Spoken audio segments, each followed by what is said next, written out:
Episode 31 the second day. Wucheng मुख्य hall के सामने कई नौकर भी आसमान की ओर देख रहे हैं। ऊंचे मंडप में एक जोरदार लाल लड़ाई क्यूई आकाश में उगती है। लड़ाई क्यूई एक चमकदार सूरज की तरह है जो बेहद गर्म उतार चढ़ाव को उजागर करती है और यहाँ तक कि हवा भी झुलसाने वाली गर्म है, जला हुआ और मुड़ा हुआ। अपने बेटे को विदा करने के लिए बधाई, मैं आपकी सफल वापसी की कामना करता हूँ। नीचे से कई आवाजें आई।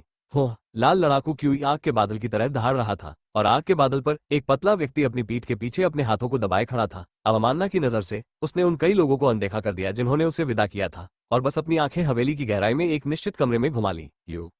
थोड़ी देर बाद उसने अपनी नजर हटा ली, अब और संकोच नहीं किया, लाल दाग पर पैर रखा और सभी के ध्यान के बीच आकाश में गायब हो गया। तलवार राजा शहर एक ब्लेड की तरह एक एकाकी शिखर के नीचे। एक व्यक्ति धीरे धीरे पहाड़ से नीचे उतर रहा था। जब वो उसके करीब पहुंचा तो उसे एहसास हुआ कि यह एक भूरे रंग का लबादा पहने एक युवक था। हालांकि उसकी आंखों के चारों ओर एक काला कपड़ा लिपटा हुआ था जो अदृश्य था। वहां एक भयावह आभा थी।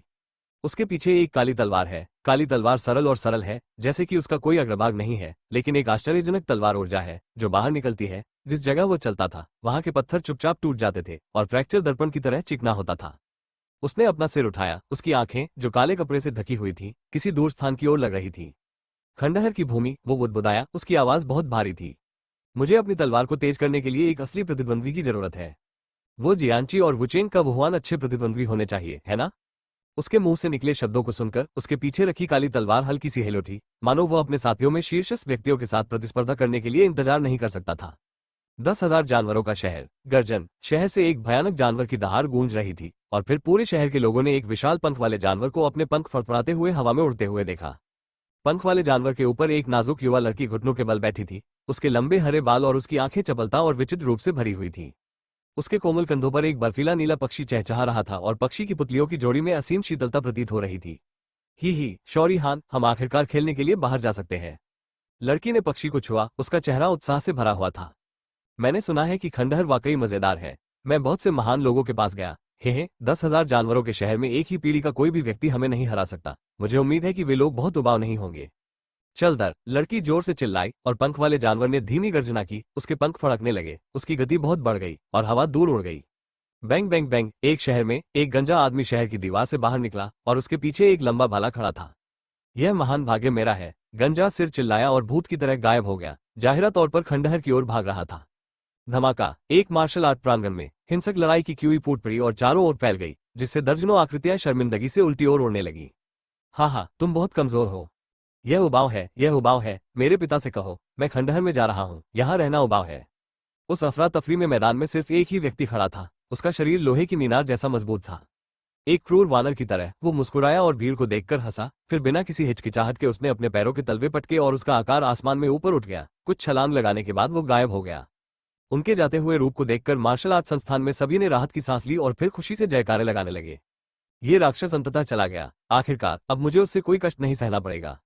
जो लोग खंडहरों में जाते हैं उनका भाग्य शायद खराब हो जाएगा। एक बार वे इस पागल से उलझ गए तो वे खत्म हो जाएंगे।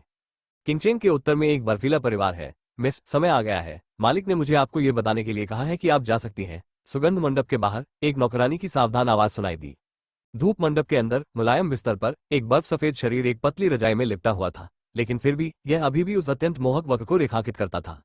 आवाज सुनकर रजाई में लेटा व्यक्ति उठ बैठा। रजाई खिसक गई और अचानक मटन की चर्बी जैसा नाजुक शरीर सामने आया, जिसके सामने लंबे बाल लटक रहे थे जो रोमांचकारी मोटापे को ढक रहे थे। अंदर आइए। उसने अपना छोटा सा चेहरा ऊपर उठाया और देखा कि उसका छोटा सा चेहरा बहुत ही मनमोहक था, एक भूत की तरह जिसे देखकर लोगों के दिल की धड़कनें बढ़ जाती थी।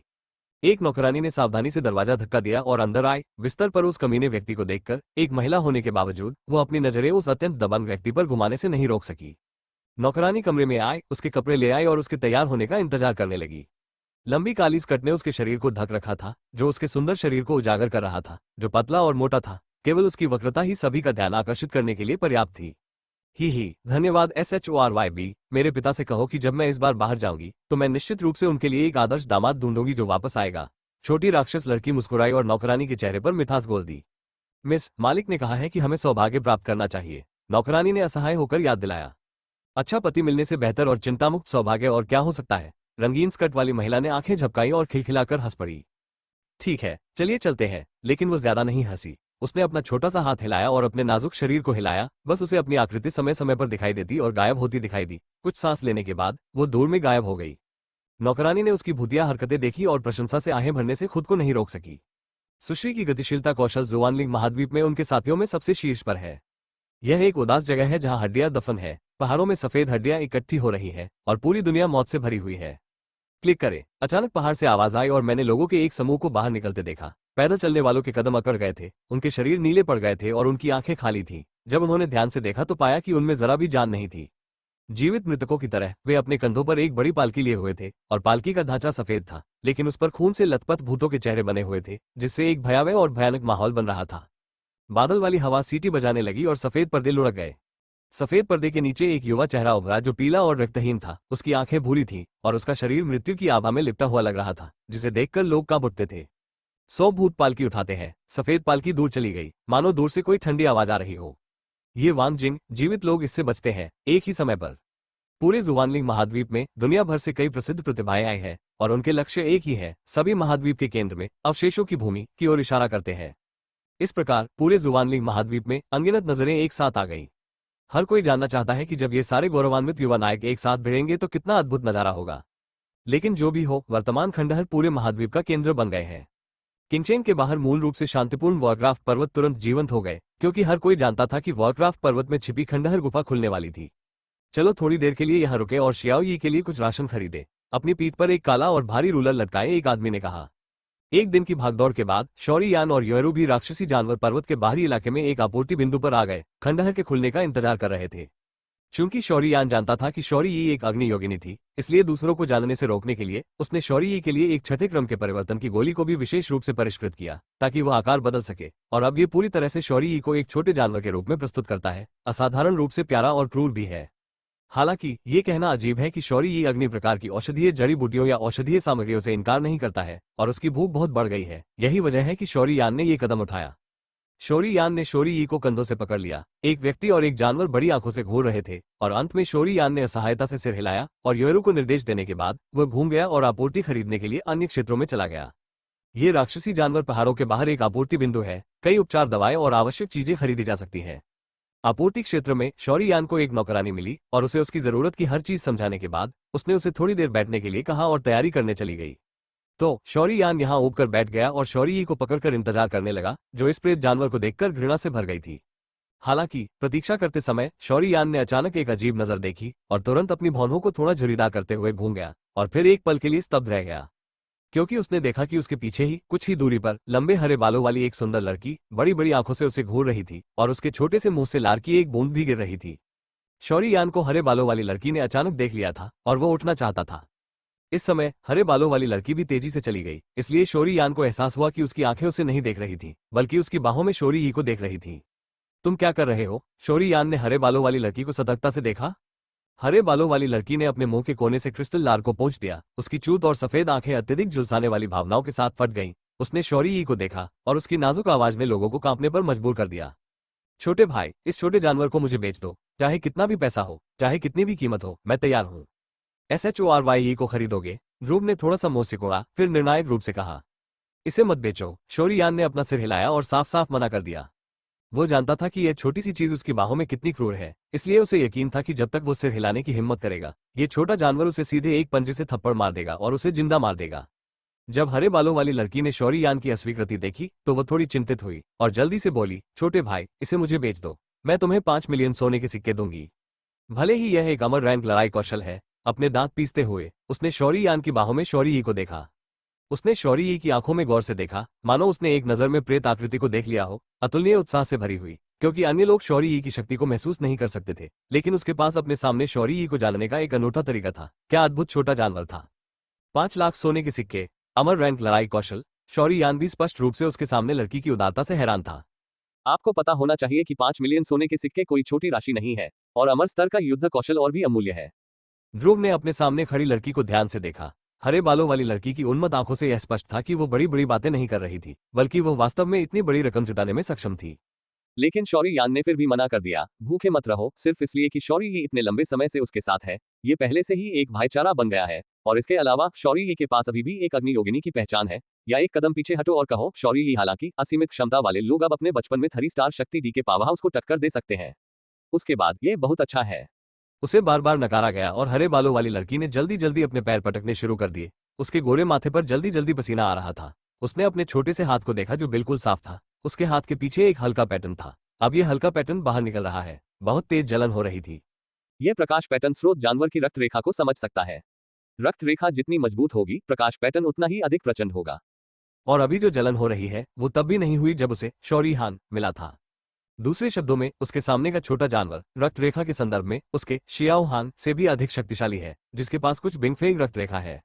उसके लिए यह एक अद्वितीय आकर्षण है। शौरीयान ने इस पैटर्न को देखा और अचानक उसे याद आ गया। डू क्यूई महाद्वीप पर मो परिवार की प्रत्यारोपण तकनीक कुछ क्यूई लोगों की अजीब वस्तुओं को अपने पास स्थानांतरित करना है, जैसे कि आंखें और हाथ। वो अपने सामने खड़ी महिला के प्रति थोड़ा अधिक सतर्क रहने के अलावा कुछ नहीं कर सकी। और ऐसा लग रहा था कि हरे बालों वाली लड़की के इरादों को भांपते हुए यूयू पड़ रही थी। उसकी बाहों में कपड़े हिल गए और फिर एक बर्फ नीला पक्षी उसकी गर्दन से एक पक्षी के सिर के साथ उभरा और पक्षी की आंखें झो युआन को बेहद ठंडी हवा से देख रही थी। आसपास की हवा में ठंडक के लक्षण दिखने लगे हैं और जब बर्फीले नीले पक्षी दिखाई दिए तो शौरीयान की आंखें अचानक जम गईं। उसकी भौहें कांपने लगी। जाहिर तौर पर एक बहुत मजबूत खतरे के बारे में पता चला और उसने तुरंत बर्फीले नीले पक्षी को एक गंभीर अभिव्यक्ति के साथ देखा। और फिर जाहिर है ये सरल नहीं है। ये लड़की तो और भी मुश्किल है। ध्रुव की आंखें चौकन्नी थी। वो अपने साथ इतने शक्तिशाली छोटे जानवर को ले जाने में सक्षम था। ऐसा लग रहा था कि दूसरा पक्ष कोई साधारण व्यक्ति नहीं था। शौरीयान की बाहों में शौरी की तिरछी पशुपुतलियां भी थोड़ी खुल गईं। बर्फीले नीले पक्षी को बहा दिया। जानवर का मुंह थोड़ा खुल गया। काली रोशनी की एक बेहोश छलांग थी और उसके गले से एक कम दहाड़ निकली। जाहिर है उसने बर्फीले नीले पक्षी की शौरीयान के प्रति शत्रुता को महसूस कर लिया था। शौरी की चेतावनी भरी दहाड़ का सामना करते हुए बर्फीली नीली चिड़िया भी कांप उठी, कुछ सांसों के लिए हिचकिचाई और फिर धीरे से अपना सिर पीछे खींच लिया। हरे बालों वाली लड़की ने सबसे मजबूत शौरेहान को देखा और वो चौंक गई। उसका छोटा चेहरा अचानक गिर गया। ऐसा लग रहा था कि कठोर होना काम नहीं करेगा, इसलिए उसने ध्रुव को दयनीय रूप से देखा। शौरीयान के दिल में एक विचार कोया था। उसने शौरी को अपनी बाहों में भर लिया और अंत में अपना सिर हिलाते हुए कहा, चूंकि आप देख सकते हैं कि यह कितना असाधारण है, इसलिए आपको यह भी जानना चाहिए कि यह अमूल्य है। मैं इसे नहीं बेचूंगा, इसलिए इसके बारे में अब और मत सोचो। शौरीयान के बोलने के बाद वहां एक नौकरानी भी आई जिसने उसके द्वारा पहले खरीदी गई सभी चीजें तैयार कर दी थी। अगर तुम मुझे नहीं बेचोगे तो मैं तुम्हारे पीछे आऊंगी, उसके सामने खड़ी लड़की ने जिद करते हुए ध्रुव से कहा। शौरीयान को वो लड़की भी मिल गई जो उसका पीछा कर रही थी और उसने तुरंत लड़की से छुटकारा पाने के लिए योरू को कुछ बार इधर उधर घुमाया। मैं बहुत पागल हूँ, मैं पागल क्यों हो गई? वह छोटा जानवर वास्तव में बहुत शक्तिशाली है। लड़की ने अपने पैर पटक दिए जब उसे एहसास हुआ कि वह शौरीयान से बहुत शर्मिंदा थी। योएरू के अनुसार किंग चेन के बाहर राक्षसी जानवर पर्वत, जिसे बर्फ और हिम पर्वत के रूप में भी जाना जाता है, सबसे राजसी और भव्य पर्वत श्रृंखला होनी चाहिए जिसे ध्रुव ने इतने सालों में देखा है। घने बादल और धुंध ने पर्वत श्रृंखला के अधिकांश भाग को ढक लिया, जिससे लोगों के लिए यह देखना मुश्किल हो गया कि इसमें क्या है। इसके अलावा ऐसा लग रहा था कि बादल और धुंध में एक बहुत बड़ी ऊर्जा समाहित थी। इस विशाल ऊर्जा के नीचे यहाँ तक कि ध्रुव भी थोड़ा ठंडा महसूस करने से खुद को नहीं रोक सका। कोई आश्चर्य नहीं कि कोई भी उच्च ऊंचाई से उड़ने की हिम्मत नहीं करता। आकाश में सड़क बस एक मृतंत है। आसमान में ऊंचे खड़े होकर नीचे पर्वत श्रृंखला के प्रवेश बिंदु को देखते हुए और घने काले समुद्र को देखते हुए ध्रुव मदद नहीं कर सका, लेकिन थोड़ा सिर से हर उठा। हालांकि वह जानता था कि तथाकथित महान रचना का प्रलोभन निश्चित रूप से छोटा नहीं होगा। जब उसने इतनी बड़ी भीड़ देखी तो वह अभी भी हैरान था। इन अनगिनत लोगों से एक दयनीय रूप से छोटा मौका पाने के लिए ये कठिनाई वास्तव में साधारण नहीं है। एक व्यंग्यपूर्ण मुस्कान के साथ ध्रुव ने यूरू और शौरी को अपने कंधों पर उठाकर एक सुनसान जगह चुनी, फिर अपने शरीर को नीचे किया और पहाड़ से छलांग लगा दी। कुछ ही पलों में स्नो माउंटेन रेंज के बाहर एक पेड़ की चोटी दिखाई दी। ऊपर उसकी आंखें इधर उधर घूमने लगी और उसने पाया कि वास्तव में आसपास के पेड़ों की चोटियों पर कई लोग क्रॉस लेग बैठे थे। क्योंकि बर्फ और बर्फ के पहाड़ पूरे साल बादलों और धुंध से घिरे रहते हैं और कई शक्तिशाली राक्षस हैं, केवल 3 सुरक्षित प्रवेश बिंदु हैं और वह स्थान जहां शौरीयान अब है उनमें से एक है, लेकिन वर्तमान प्रवेश द्वार को अवरुद्ध कर दिया गया है। लोगों के एक समुद्र द्वारा कब्जा कर लिया। जब शौरीयान इस विशाल दृश्य को देखकर चुपके से आहें भर रहा था तो दूर आकाश से एक स्पष्ट और तेज क्रेन की चहचहाहट अचानक गूंजी और तुरंत उसके चारों ओर अनगिनत निगाहें आकर्षित हुई। ध्रुव ने भी उसकी निगाह का अनुसरण किया और देखा कि दूर से एक विशाल सारस रंग बिरंगी ऊर्जा से भरा हुआ था। अपने विशाल पंख फड़फड़ाते हुए बर्फ और बर्फ के पहाड़ों के 3 प्रवेश द्वारों में से एक की ओर तेजी से उड़ रहा था। सूरज उस रंग बिरंगे सारस पर चमक रहा था। पंखों पर प्रतिबिंब चमकदार और शानदार थे। क्या सील आखिरकार कमजोर हो गई है? शौरीयान ने प्रवेश द्वार पर ऊर्जा तूफान को देखा और पूछे बिना नहीं रह सका। अगली बार भी हमेशा की तरह प्रतीक्षा में ही बीता और जब इस तरह की प्रतीक्षा लगभग 3 दिनों तक चली तो इस दुनिया के बीच की ऊर्जा अचानक अशांत हो गई। जिस समय पृथ्वी की ऊर्जा में परिवर्तन हुआ, ध्रुव, जो पेड़ के शीर्ष पर क्रॉस लेग बैठा था, ने अचानक अपनी थोड़ी बंद आंखें खोली और एक अजीब नजर उसकी आंखों के सामने से गुजरी। क्या अंततः शुरू करने का समय आ गया है? धुंध में लिपटे विशाल पर्वत, इस समय जैसे कोई प्राचीन जानवर जागने वाला हो, पर्वत श्रृंखला के ऊंचे आकाश से धीमी गड़गड़ाहट की आवाजों की एक श्रृंखला आई, और इस तेज शोर के साथ जबरदस्त ऊर्जा भी थी। बहुत खूब। घने बादल और धुंध में अपार ऊर्जा तेजी से उमड़ी और अंत में समुद्र की लहरों की तरह लहरों की आवाज भी आई। इस विचित्र दृश्य ने कई लोगों को आश्चर्यचकित कर दिया। प्रकृति वास्तव में चमत्कारों से भरी हुई है। विशाल ऊर्जा ज्वार उछाल के साथ थोड़ी देर के बाद वास्तव में बादल और धुंध से बाहर निकल गया और जल्दी से फैल गया। कुछ आंकड़े डराते हुए जो आकाश में रहे, जल्दी से नीचे बह गए। अगर वे भयानक ऊर्जा ज्वार से पकड़े गए थे, यहाँ तक कि एक मजबूत शक्तिडी को भी अपनी त्वचा को छीलना होगा यदि वह मर नहीं गया। विशाल ऊर्जा ज्वार रंगीन रंगों में बदल जाता है। सूरज की रोशनी के नीचे यह एक विशाल और रंगीन नदी की तरह है। आकाश में लटकते हुए ये बेहद खूबसूरत है, लेकिन इस खूबसूरती के नीचे एक घातक संकट छिपा हुआ है। पर्वत श्रृंखला से रंग बिरंगी ऊर्जा की विशाल लहरें फैलती रहीं। इस समय कई लोग महसूस कर सकते थे कि बर्फ और बर्फ की पर्वत श्रृंखला में ऊर्जा धीरे धीरे हिंसक और राजसी हो गई। ऐसा लग रहा था जैसे बर्फ और बर्फ के पहाड़ एक चुंबक में बदल गए हों, जो आसपास के स्वर्ग और पृथ्वी के बीच की सारी ऊर्जा को अपनी ओर खींच रहे हों। ऐसे शानदार दृश्य का सामना करते हुए ध्रुव भी आश्चर्यचकित हुए बिना नहीं रह सका। अपनी असाधारण आत्मा की धारणा के साथ वह और अधिक स्पष्ट रूप से महसूस कर सकता था कि रंगीन ज्वार में ऊर्जा एक निश्चित स्तर तक पहुंच गई थी। कितना भयानक स्तर! जैसा कि ऊपरी तल के शक्तिडी महाद्वीप से अपेक्षित था, ऐसा अद्भुत दृश्य आप इसे अन्य स्थानों पर कैसे देख सकते हैं? एक हंसी के साथ ध्रुव खड़ा हुआ और अपनी आंखें बर्फ और बर्फ के पहाड़ों की ओर घुमाई। इस समय पहाड़ों में ऊर्जा एक आश्चर्यजनक स्तर तक बढ़ गई है। यहाँ खेती करने में बहुत समय नहीं लगेगा, लेकिन आधे प्रयास से दोगुना परिणाम मिलना तय है। कोई आश्चर्य नहीं कि इतने सारे लोग ये जानने के बाद भी आकर्षित होते हैं कि बड़ा अवसर छीना नहीं जा सकता। आइए कुछ विचारों का अभ्यास करें। उसकी नजर पर्वत श्रृंखला से हटकर अंततः उस स्थान पर रुकी जहां पर्वत श्रृंखला प्रवेश करती है। वहां लोगों का विशाल समुद्र हिलोरे मारने लगा है। चाहे वह कहीं भी हो, पहले आने वाले को हमेशा विशेष लाभ होता है। जो उसमें प्रवेश करता है उसका सबसे अच्छा प्रभाव होता है, इसलिए हर कोई सबसे पहले भाग्यशाली बनना चाहता है। लोगों के समुद्र को देखते हुए ध्रुव थोड़ा मुस्कुराया और उसकी आंखों में एक उग्रता थी।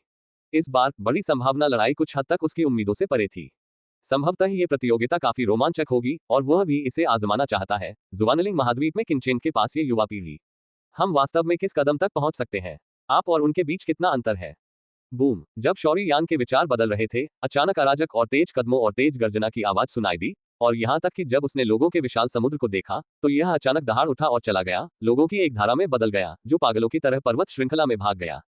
युएरू, खंडहर में जाओ और मेरे पीछे पीछे चलो। चलो पहले अपने गंतव्य पर चलते हैं। जहां तक मौके की बात है, कोई जल्दी नहीं है।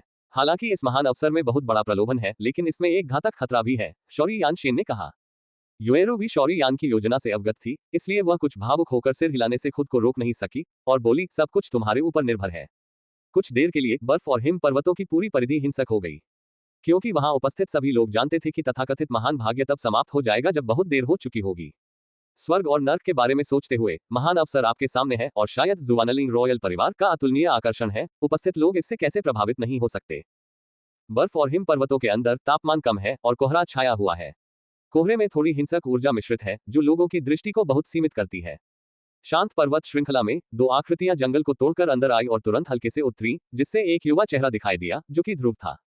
चलो इस तरफ चलते हैं, शौरी यान। युएरू ने रास्ता दिखाया। शौरी यान और शौरी यी ने भी शब्द सुनकर अपना सिर घुमाया। अब सबसे महत्वपूर्ण बात यह है कि उस जगह पर जाएं जहां युएरू ने कहा था, और उस बड़े अवसर के बारे में चिंता न करें। मिस युएरू क्या ढूंढ रही है? शौरी यान ने भी उत्सुकता से पूछा। हालांकि युएरू के पिता युएयू ने कहा कि वह इस खंडहर में कुछ ढूंढ रही थी, फिर भी उसे नहीं पता कि वह क्या ढूंढ रही थी, बस पूछा। मैं क्रिसेंट मून कोएगो की तलाश कर रही हूँ। युएरू ने अपने दांत थोड़े पीस लिए। अर्धचंद्राकार हरा फल, शौरी यान ने भौहें सिकोड़ते हुए कहा। मेरे पिता ने जानकारी इकट्ठा करने के लिए बहुत पैसा खर्च किया। इस अवशेष में न केवल एक वरिष्ठ द्वारा छोड़े गए अवसर है, बल्कि कई खजाने भी हैं, जिनमें से आपको जिस सम्राट स्तरीय जादू कोर की आवश्यकता है, वह भी उनमें से एक है। और हमारे यू परिवार को प्राचीन काल से विरासत मिली है, लेकिन इसमें इस महत्वपूर्ण दवा का अभाव है। अर्धचंद्राकार हरा फल, यू रूबेई ने अपने होठों को काटा और शौरी यान से कहा। भले ही उसके पिता ने बार बार शौरी यान से बात न करने के लिए समझाया था, लेकिन शौरी यान ने उसके पिता को बचा लिया और यूरू ने उससे इसे छिपाने की योजना नहीं बनाई। अर्धचंद्राकार हरा फल, यह अच्छी बात है। तुम बच्चे यह नहीं जानते, दुनिया के कुछ अजूबों के अलावा कुछ खास औषधियां भी हैं। उनके प्रभाव से विरासत स्वीकार होती है या मुहर टूटती है। हम इसे औषधि परिचय कहते हैं। यह अर्धचंद्राकार हरा फल एक अच्छी चीज है। ये चंद्रमा का प्रतिनिधि है। ऐसा लगता है कि युएरू नाम की इस छोटी चाची के पीछे कुछ पृष्ठभूमि है, अन्यथा इतनी पुरानी विरासत उसकी बारी नहीं होती। रिंग से गोल्डन ड्रैगन किंग की आवाज आई। धीरे धीरे गली में चलने के बाद वो नक्शे का अनुसरण करते हुए एक पर्वत श्रृंखला में प्रवेश कर गया। नक्शे पर दी गई जानकारी से पता चला कि अर्धचंद्राकार हरा फल यहाँ छिपा हुआ था। ऐसा लग रहा था जैसे सामने वाले पहाड़ पर कोई बहुत समय से खड़ा था और कुछ खूंखार जानवर पल भर में ही खत्म हो गए। जैसा कि किंगचेन के 100 मील के दायरे में रहने वाले उत्कृष्ट युवा लोगों से उम्मीद की जाती है, उसके पास कुछ कौशल है। जमीन पर गिरते हुए शौरियान ने आगे की ओर देखा, अपने दिल में हंसा और तुरंत अपनी आंखों को चारों ओर घुमाया। उसकी भौहें मदद नहीं कर सकी लेकिन झुर्रियां पड़ गईं। ऊर्जा धुंध बहुत मोटी है और तियानमु पर्वत इतने विशाल हैं, क्रिसेंट मून ग्रीन फ्रूट की गहराई तक पहुंचना आसान नहीं है। चिंता मत करो, उनका अनुसरण करो और उन्हें नेतृत्व करने दो। शौरियान ने भी यूरू की चिंताओं को देखा और जल्दी से सांत्वना देने के लिए बोला। हाँ, यूरू भी जानती थी कि बहुत अधिक सोचना बेकार है, इसलिए उसने तुरंत अपनी सांस रोक ली और अवसर की प्रतीक्षा करने के लिए शौरियान का पीछा किया। शौरियान की भौहों के बीच एक सुंदर रंगीन छाया भी पर्वत श्रृंखला में गिर गई और सुंदर आंखें बह गईं और तुरंत आगे नहीं एक पीठ पर रुक गईं। प्रश्नवाचक चिन्ह। अपने पीछे हल्की हलचल महसूस करते हुए शौरियान ने अपना सिर नहीं घुमाया, लेकिन जब वह आगे बढ़ा तो वह तेजी से सीधे पर्वत श्रृंखला में चला गया। रुकना। यह देखकर कि शौरियान जाने वाला था, रंगीन पोशाक वाली महिला तुरंत ठंडे स्वर में चिल्लाई। शौरियान ने उसकी चिल्लाहट तो नहीं सुनी, लेकिन उसके कदम तेज हो गए। शश। जैसे ही उसकी गति तेज हुई, अचानक उसके पीछे हवा के झोंके की आवाज गूंजी। रूप का चेहरा थोड़ा ठंडा हो गया और उसके कदम गलत हो गए। तेज हवाओं के साथ एक रंगीन रेशमी साटन उसके सिर पर चढ़ गया और बाहर निकल गया और अंत में उसके सामने एक विशाल विशाल पेड़ को छेद दिया। यद्यपि रंगीन साटन कपड़े से बना हुआ प्रतीत होता है, लेकिन इसमें हल्की धातु जैसी चमक होती है, जो स्पष्ट रूप से कोई साधारण बात नहीं है। अपने हमले से बचने के लिए ध्रुव के अजीबोगरीब कदमों को देखकर रंगीन पोशाक वाली महिला की खूबसूरत आंखों में एक अजीब सी चमक चमक उठी। उसके जैद हाथ की एक झिलमिलाहट के साथ एक और रंगीन रेशम और साटन उसकी आस्तीन से बाहर निकला, एक जहरीले सांप की तरह हवा में घूमता हुआ। चालाकी से ध्रुव के चारों ओर मुड़ गया और लिपट गया। इस महिला की लगातार उलझन का सामना करते हुए शौरियान का दिल भी कुछ गुस्से से भर गया था। वह अचानक घूम गया, उसकी बांह बिजली से चमक उठी, रेशम के फटने को पकड़ लिया, उसकी हथेली से दूधिया सफेद लपटें निकली और तुरंत रेशम का पीछा किया, आग की एक रेखा में बदल गई, सीधे पूर्व में गोली मार दी। आग की रेखा को आते देख रंगीन स्कर्ट में महिला के गाल भी थोड़े ठंडे हो गए और नीले और चांदी का एक विस्फोट हुआ, जैसे कि तेज हवा और गड़गड़ाहट के सम्मिलन से बनी शक्तिशाली लड़ाई की भावना भी रेशम और साटन के साथ बाहर निकल गई और अंत में आग की रेखा से टकरा गई। टकराना। शांत पर्वत श्रृंखला में एक कम ऊंचाई का विस्फोट हुआ और दो मजबूत और शक्तिशाली तरंगों के परिणामस्वरूप आसपास का घना कोहरा काफी दूर चला गया और खुले स्थान में आधा मीटर से अधिक गहरा गड्ढा हो गया। इस समय बहुत से लोग पर्वत श्रृंखला में घुसने लगे हैं। जब उन्होंने यहाँ हलचल सुनी तो वे सभी आगे बढ़ गए। जब उन्होंने देखा कि जो व्यक्ति चला गया वह वास्तव में प्रसिद्ध मिस फैंगी था, तो वे सभी चौंक गए। हैरान आंखें विपरीत दिशा में अजीब आदमी की ओर मुड़ गईं। जो व्यक्ति उसके साथ लड़ सकता था वह निश्चित रूप से एक साधारण व्यक्ति नहीं होगा। हवा और गड़गड़ाहट के गुणों के सम्मिलन से बनी लड़ाई की भावना। मिस फैंगलेचेन का नाम वास्तव में अच्छी तरह से योग्य है। हालांकि रंगीन रेशम साटन ने इस तरह के हिंसक ऊर्जा प्रभाव का अनुभव किया है, ये कभी भी इस तरह से नहीं टूटा है। शौरियान की आंखें रंगीन स्कर्ट में महिला पर टिकी हुई हैं, धीरे से कहा। उसे उम्मीद नहीं थी कि इस महिला के पास वास्तव में दो प्रकार की काया है। इस प्रकार की काया शायद ईविल पॉइजन फिजिक जितनी दुर्लभ न हो, लेकिन ये भी काफी दुर्लभ है। सच कहें तो शौरियान को भी दो प्रकार की विशेषताओं में गिना जा सकता है। काया, आग और लकड़ी। बेशक इसकी काया ये है कि आग बहुमत के लिए जिम्मेदार है और लकड़ी बस थोड़ा सा, बेशक हर कीमी अगर यह मामला है, क्योंकि यह आवश्यक शर्त है। दो विशेषताओं की काया वास्तव में खेती के लिए बहुत उपयुक्त नहीं है, क्योंकि यह शुद्ध नहीं है। शौरियान की तरह बुरा नहीं है, शरीर में केवल थोड़ी लकड़ी की ऊर्जा है, लेकिन उसके सामने महिला न केवल इस हिस्से की खेती कर सकती है, बल्कि वास्तव में भी शक्ति क्यूई के दो गुणों का सही सम्मिलन। शक्ति अचानक बढ़ गई। आप मेरे हमले को तोड़ सकते हैं, आप बहुत शक्तिशाली भी है। रंगीन पोशाक में महिला ने अपने सामने पतले युवक को खूबसूरत आंखों से देखा, अचानक मुस्कुराई और अपने निर्दोष सफेद हाथ को फैलाया और धीरे से कहा, बाहर जाओ और दोस्तों पर भरोसा करो, एक दोस्त बनाओ, मेरा नाम फैंगी है। जैसे ही ये शब्द निकले, आसपास के लोग चौंक गए। वे जानते थे कि उनके सामने फैंगली शहर की सबसे बड़ी महिला कितनी घमंडी और अहंकारी थी, और अब वो वास्तव में दोस्ती करने के लिए एक अजनबी आदमी के पास पहुंची। हेलो ध्रुव ने भी अपने सामने खड़ी महिला की ओर अपना हाथ बढ़ाया। दोनों ने उसे कसकर पकड़ लिया और उसके मुंह के कोने पर एक मुस्कान आ गई। सम्राट की आत्मा, जैसी की उम्मीद थी, सही है। एक दूसरे के साथ मिस फैंगी की आत्मा कमजोर नहीं है। बोलने के बाद दोनों ने एक साथ अपने हाथ छुड़ा लिए। चलो चले यूरू। शौरियान ने भी यूरू का अभिवादन किया जो उसके बगल में थी। किसी ऐसे व्यक्ति से मिलना सचमुच कठिन है जो इसमें रुचि रखता हो, लेकिन ऐसा लगता है कि उसकी आत्मिक शक्ति मुझसे अधिक मजबूत है। हालांकि यदि तुम मेरे आदमी बनना चाहते हो तो तुम्हारे पास केवल एक मजबूत आत्मा नहीं हो सकती। उनके पीछे चलो, मैं देखना चाहती हूँ कि अगर उन्हें अच्छा मौका मिला तो वे क्या करेंगे, रंगीन स्कर्ट वाली महिला ने कहा। लेकिन मिस, मास्टर ने बाहर आने से पहले मुझसे कहा था कि हमें मौके पर ध्यान केंद्रित करना चाहिए। मैं एक बात और कहूंगा, उनके पीछे चलो। रंगीन पोशाक वाली महिला ने थोड़ा सा मुंह सिकोड़ा, भले ही वो शौरियान और अन्य लोगों के पीछे चल रही थी। पहाड़ों की गहराई में घुसते ही मुझे अचानक एक झील दिखी। झील पर एक छोटा सा टापू था। टापू पर एक पतला सा क्रिस्टल जैसा साफ पौधा था, जिससे एक बहुत बड़ी और अच्छी खुशबू आ रही थी। ये कहाँ होना चाहिए? ध्रुव और यूरू ने पाया कि इस पर्वत श्रृंखला के रास्ते पर लोगों की संख्या कम होती जा रही थी। ये कोहरा जहरीला है। शोरीयान को तुरंत समझ आ गया कि जैसे जैसे वह अंदर जाता गया, लोगों की संख्या कम होती गई। ये कोहरे का कारण निकला नहीं। शोरीयान ने योएरू को एक औषधीय गोली दी और फिर सम्राट की आत्मा शक्ति पूरी तरह से तैनात हो गई और उसने सावधानी से झील की जांच की। सामान्यतः कहा जाए तो जहां कहीं भी स्वर्ग और पृथ्वी के चमत्कार हैं, वहां संरक्षक भी होंगे, इसलिए हर चीज में सावधानी बरतना बेहतर है। तुमने इसे क्यों नहीं पाया? शोरीयान खुद से बड़बड़ाने से खुद को रोक नहीं सका और फिर उसने योएरू को कुछ कठोर निर्देश दिए और सीधे झील के छोटे से द्वीप पर चला गया। उसका शरीर मछली की तरह साफ झील में फट गया। शोरीयान ने अपने शरीर के बाहर दूधिया सफेद लपटों को देखा और मुंह में लार निगलने से खुद को नहीं रोक सका। तापमान के कारण आसपास की झील का पानी उबलते पानी की तरह लुढ़क रहा है और जबकि दूधिया सफेद फफोले लगातार बुदबुदा रहे हैं, गहरे बैंगनी रंग के तरल पदार्थ की धारें जो नंगी आंखों से पता लगाना मुश्किल है, धीरे धीरे उभरती हैं। लेकिन जब ये गहरे बैंगनी रंग के तरल पदार्थ दूधिया सफेद लौ के संपर्क में आने वाले होते हैं, तो इसे शोरीयान द्वारा बेहद छोटे बर्फ के धागों में जमा दिया जाता है और फिर धीरे धीरे झील के तल में गिर जाता है। ध्रुव की खोपड़ी सुन्न हो गई जब उसने अपने शरीर पर छोटे बैंगनी बर्फ के रेशे देखे। उसे उम्मीद नहीं थी कि यह शांत दिखने वाली झील इतनी घातक जहर को छिपा सकती है। जल्दी करो, ये विष अत्यंत विषैले हैं। यद्यपि एक अलग अग्नि की सुरक्षा उन्हें शरीर में प्रवेश करने से रोक सकती है, लेकिन यह मेरी आत्मा की शक्ति के लिए बहुत अधिक है। जैसे ही योएरू चकित था, शोरीयान की एक गहरी आवाज अचानक मेरे दिल में गूंज उठी। हो, उसने जल्दी से सिर हिलाया और फिर शोरीयान के पैरों का पीछा किया। उसका सिर सतह पर तैर गया, झील के केंद्र में छोटे से द्वीप को देखा, राहत की सांस ली और फिर अपने हाथों को तेजी से घुमाया, जिससे उसके शरीर पर पानी का निशान बन गया। धीरे धीरे झील के पास पहुंच गया।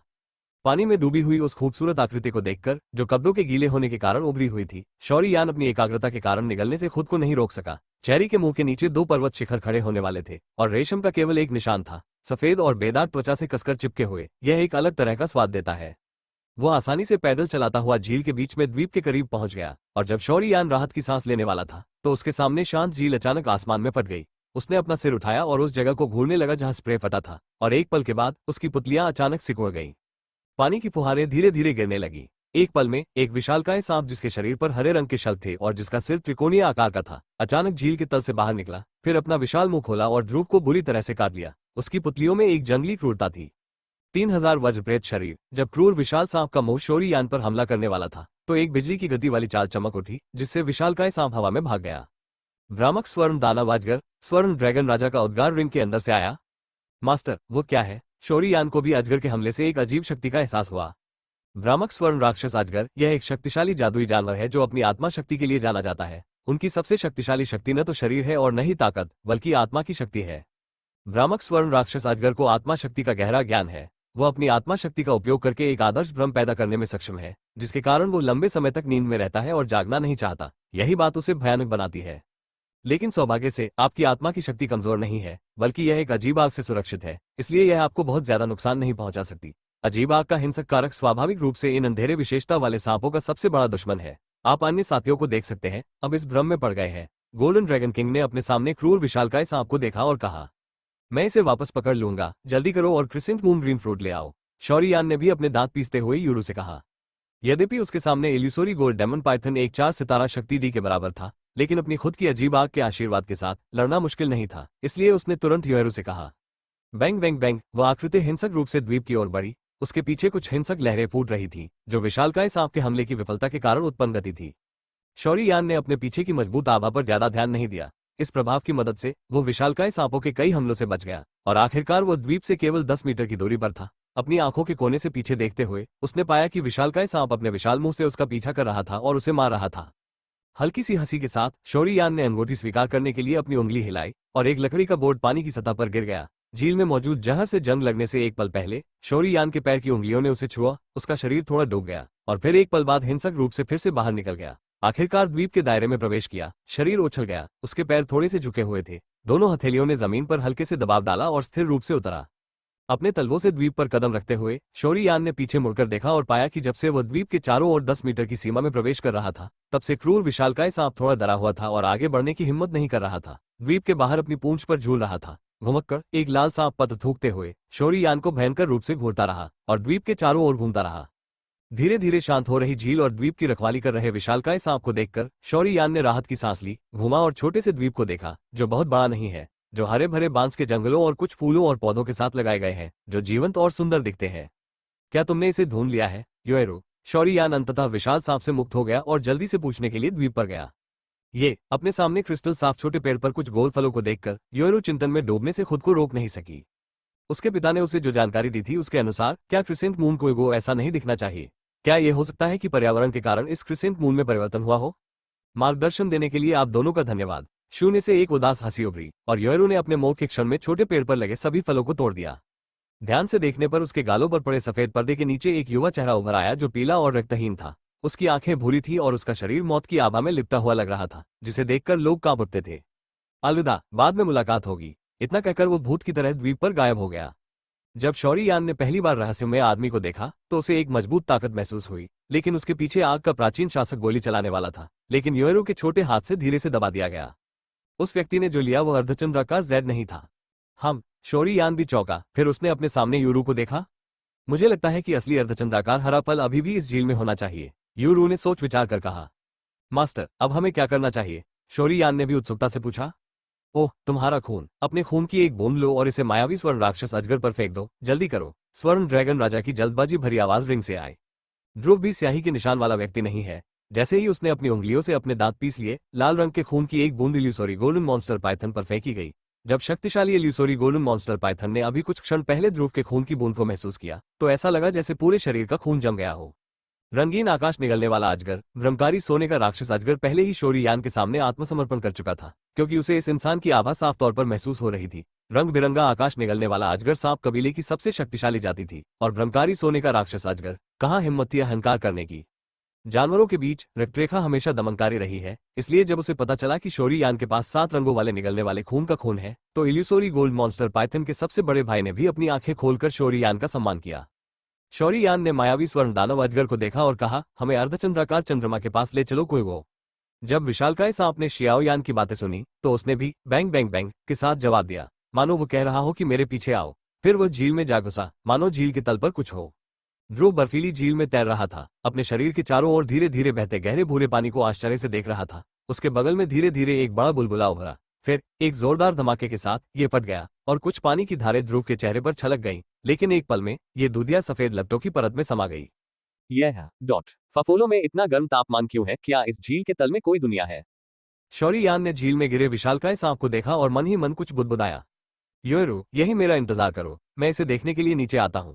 शौरी यान ने संकोच नहीं किया। अपने पूरे शरीर पर दूधिया सफेद लौ की सुरक्षा के तहत वो सीधे एक विशाल सांप की तरह झील में जा गिरा। सावधान रहो, सुरक्षा मुख्य प्राथमिकता है। योरू की आवाज झील पर गूंज उठी। झील में लहरें बनाने वाले विशालकाय सांप को देखो। झील में गोता लगाने से पहले ध्रुव ने राहत की सांस ली। अग्नि आत्मा सांप के पीछे कसकर लटके रहो। झील में प्रवेश करते ही एक बर्फीली अनुभूति उसके ऊपर छा गई और फिर उसने एक अलग सी आग के शरीर को पुकारा और बाहरी दुनिया में सारा पानी का दबाव और हवा का दबाव अलग होता हुआ प्रतीत हुआ। शरीर के चारों ओर कुछ ठंडा सा एहसास मंडरा रहा था, लेकिन ठंड बिल्कुल भी महसूस नहीं हो रही थी। अलग अलग आग के अलगाव के माध्यम से हथेलियों ने आसानी से कुछ गहरे भूरे रंग के पानी को उठाया, फिर उन्हें अपनी उंगलियों के बीच से धीरे धीरे नीचे बहने दिया। शौरी यान ने आश्चर्य में अपने होठों को चटकाया। पानी के प्रवाह के साथ इतना करीबी संपर्क वास्तव में लोगों को उनके दिलों में थोड़ा डरावना और ठंडा महसूस कराता है। अगर इस लौ का सुरक्षात्मक आवरण अचानक अब फैल गया तो अपने आप नीचे चले जाओ। शौरी यान मूर्ति की तरह जम जाने के विचार से ही कांप उठा। उसका चेहरा हल्का पीला पड़ गया। बड़े आदमी, जल्दी करो। शौरी यान ने भी विशालकाय सांप का पीछा किया और झील के तल पर गोता लगाया, लेकिन जैसे जैसे वह नीचे गया झील का दबाव मजबूत होता गया और हवा पतली होती गई, जिससे शौरी यान मदद करने में असमर्थ हो गया और उसके सामने विशालकाय सांप को थोड़ा सा परेशान कर दिया। की छेंग की मायावी स्वर्ण दानव अजगर ने शौरी यान का मतलब समझ लिया और जल्दी से एक सांप का पद थूक दिया और फिर गति आसमान छू रही थी, सीधे झील के तल पर। हालांकि अजीब आग अस्थायी रूप से मेरी रक्षा कर सकती है, लेकिन ये बहुत सारी आत्मा शक्ति का उपभोग करेगी। आखिरकार अगर आप उन्हें बनाए रखने के लिए आत्मा ऊर्जा खो देते हैं, भले ही आप पानी के प्रवाह से निगल नहीं जाते हैं, ये तुरंत राख को दबा देगा। इसलिए मैं अपना कीमती समय बर्बाद नहीं कर सकता। इससे पहले कि मेरी आत्मा की ऊर्जा समाप्त हो जाए, मुझे इस मैग्मा झील को छोड़ देना चाहिए, अन्यथा मैंने पहले जो बर्फ की मूर्ति के बारे में सोचा था वो वास्तव में एक वास्तविकता बन जाएगी। जैसे जैसे विशालकाय सांप आगे बढ़ता गया, शौरी यान के दिमाग ने तुरंत गणना कर ली। शौरी यान के मुंह के कोने कुछ बार हिले, फिर वो गरिमापूर्ण तरीके से घूमा, दूर नहीं खड़े विशाल 2 मुंह वाले अग्नि सांप को देखा और एक बड़ी हंसी के साथ कहा, बड़े आदमी, जल्दी करो। 1000 मीटर, 2000 मीटर, 3 किलोमीटर। ध्रुव को धीरे धीरे सांस लेने में थोड़ी कठिनाई महसूस होने लगी। दरअसल एक सामान्य व्यक्ति को 2000 मीटर तक गोता लगाने पर सांस लेने में कठिनाई का अनुभव होता है। ध्रुव अपनी शारीरिक फिटनेस और ताकत की वजह से 3000 मीटर तक गोता लगाने में सक्षम था। लानत है, अभी तक क्यों नहीं? शौरी यान ने शाप दिया, क्योंकि उसने उस विशालकाय सांप को देखा जो अभी भी उसके सामने गोता लगा रहा था। 3000 मीटर पहले से ही एक इंसान के रूप में ध्रुव की सीमा के करीब है। अगर यह नीचे चला जाता है तो यह जीवन का निषिद्ध क्षेत्र है, क्योंकि यह मानव अनुभूति को पार कर गया है और कई अज्ञात संकट हो सकते हैं। ध्रुव मदद नहीं कर सकता है, लेकिन थोड़ा भौहें चढ़ा सकता है। 3100 मीटर। झील के तल पर पानी की धारा के दबाव के कारण भी गोताखोरी की गति बाधित हो रही है, जो धीमी होती जा रही है। लानत है। 5 मिनट। अगर तुम्हारे पास नहीं है तो वापस चले जाओ। शौरी यान अपने दिल में धारने से खुद को नहीं रोक सका। 3200 मीटर। 5 मिनट शांतिपूर्वक बीत गए। शौरी यान ने पाया कि उसकी नाराजगी हिंसक रूप से जल रही थी, मानो कोई चीज उसे अपनी ओर आकर्षित कर रही हो। ये स्थिति, ये केवल एक ही लौ शक्ति हो सकती है, बूढ़े कमीने। आखिरी 3 मिनट। शौरी यान ने भी अपने दांत पीसते हुए कहा। 3300 मीटर तक गोता लगाया और भ्रामक सुनहरा राक्षस अजगर भी रुक गया और खाली खड़ा रहा और फिर अपनी त्वचा को छोड़ दिया। विशालकाय सांप पहले काला था, लेकिन अब उसने अपनी त्वचा उतारकर सुनहरी त्वचा पहन ली है। वो आग की लपटों की दुनिया की ओर तैरता है, चिलचिलाती गर्मी से नहीं डरता। शौरी यान को अभी सांस लेने का भी समय नहीं मिला था जब एक तीखी गर्म सांस उसके चेहरे की ओर बढ़ी। जब आप 3300 मीटर नीचे गोता लगाते हैं तो चारों ओर देखते हैं, यह एक तपती हुई मेघमा दुनिया है। ये ज्वलंत लाल था, लेकिन शौरी की लौ के निरंतर समर्थन के साथ शौरी यान मुश्किल से आसपास के वातावरण को देख सकता था। ड्रिलिंग सर्प। एक बर्फ, एक आग, 2 आकाश। यहाँ लावा के नीचे एक दुर्लभ खजाना होना चाहिए। रिंग में गोल्डन ड्रैगन किंग शौरी यान की स्थिति पर ध्यान दे रहा है। अगर कुछ गलत होता है तो वह तुरंत कार्रवाई करेगा, लेकिन जब उसे पता चलता है कि ऊपर बर्फीले झील का पानी है और नीचे गर्म पानी की लपटों की दुनिया में जिनलोग मदद नहीं कर सकता था, लेकिन जिनलोग के व्यापक ज्ञान से आश्चर्यचकित था। हाँ, शौरी यान को भी स्पष्ट रूप से पता था कि गोल्डन ड्रैगन किंग को उसकी परवाह है। अगर वह एक मजबूत आदमी बनना चाहता था तो उसे खुद पर भरोसा करना था, और वह दूसरों पर भरोसा करके एक मजबूत आदमी नहीं बन सकता था। एक मजबूत आदमी के लिए कोई शॉर्टकट नहीं था। बकवास मत करो, पहले विशालकाय सांप का पीछा करो। यह इतने सालों से जीवित है और इससे बहुत परिचित होगा। इसे मत खोना। गोल्डन ड्रैगन किंग का स्वर उग्र था।